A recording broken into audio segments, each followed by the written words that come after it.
Magandang gabi mga mare. Time check is 9:20 p.m. July 2, 2025. Kanina pa ako sobrang antok talaga.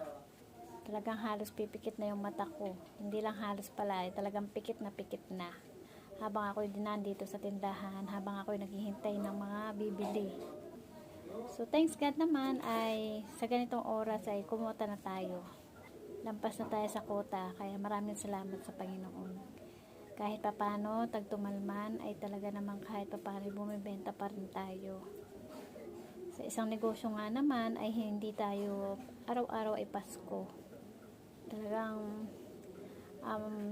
kailangan pag nagsari-sari store ka, kailangan handa ka sa mga ganitong sitwasyon. Dahil nga hindi araw-araw Pasko, ibig sabihin hindi araw-araw ay mabenta. May mga araw talaga or month na talagang napakatumal. Dito sa akin tindahan, kung tutuusin ay mas mahaba yung panahon ng tagtumal.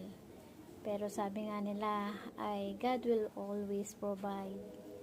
Dahil kahit papano nakakaraos pa rin naman ako, nabubuhay ko pa rin ang mga anak ko, tagtumal man o taglakas. Kaya thank you Lord. Kahit na dumating tayo sa point na talagang sa halos araw-araw o sa maghapon ay halos nagbibilang na lang tayo ng mga customer na mga bibili sa ating tindahan, ay nakakaraos pa rin tayo. Kaya naniniwala na talaga ako na God will always provide. May mga tao man na ayaw sa atin, dahil hindi lahat ng mga tao kahit wala tayong ginagawang masama ay ayaw sa atin.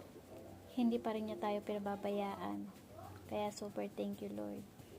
Isa na lang muna ang hinihiling ko sa ngayon sa Kanya ay yung naway ako'y mapagaling din.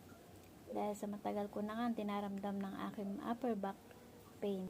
Itong dito ko talaga masakit.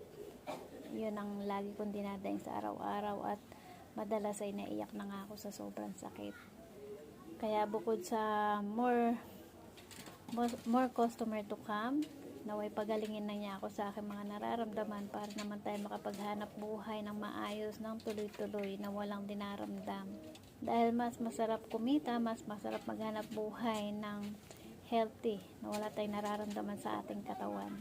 So yun lang mga ka-super kasari, mga kumare, hanggang dito na lang at hindi na natin pahabayan pa ang ating vlog.